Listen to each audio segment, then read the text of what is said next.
J'ai 1000 souvenirs heureux et enrichissants, tendres avec ma sœur.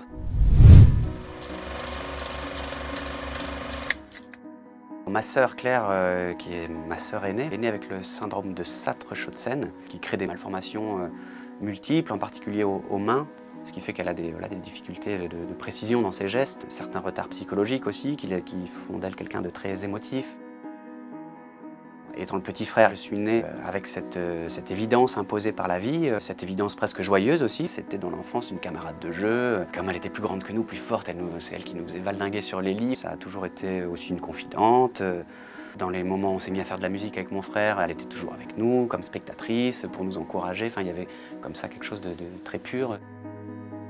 Avec peut-être justement, en contrepartie de cela, certains non-dits, c'est-à-dire qu'on en parlait peu à la maison. Et c'est vrai que depuis toujours, je connais ma sœur très solitaire. Quand mon frère et moi, on invitait 10 copains pour nos anniversaires, ce n'était pas le cas de ma sœur.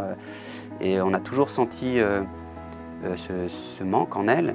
Et peut-être le moment où c'est devenu une évidence, c'est le moment où j'ai quitté la maison de mes parents, mon frère aussi. Il y a cette petite pointe au cœur de se dire que pour elle, voilà, elle ne connaît pas cette indépendance.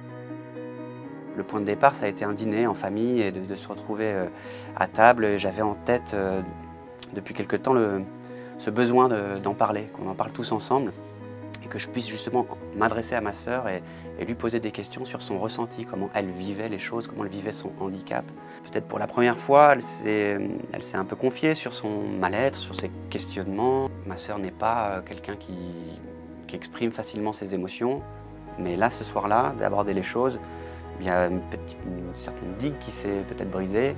Ce qui m'a le plus touché, simplement, ce sont les larmes de ma sœur, parce que qu'elle nous exprime comme ça sa tristesse, même si elle n'est pas toujours là, il y a évidemment plein de moments heureux, mais à ce moment-là, qu'elle accepte de nous la partager, moi, ça m'a beaucoup touché. Ça m'a permis de lui dire « Ne t'inquiète pas, je suis là, on va aborder les choses, les questions que tu as sur ton indépendance, sur ton métier éventuel, voilà, on va pas te laisser tomber ».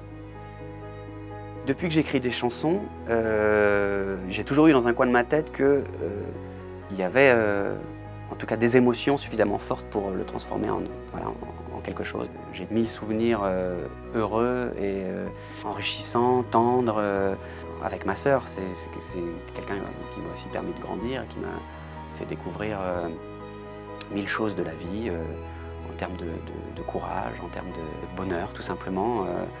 Donc handicap ou pas, il y a 1000 choses à prendre avec son proche qu'il a avec nous pour avancer dans la vie.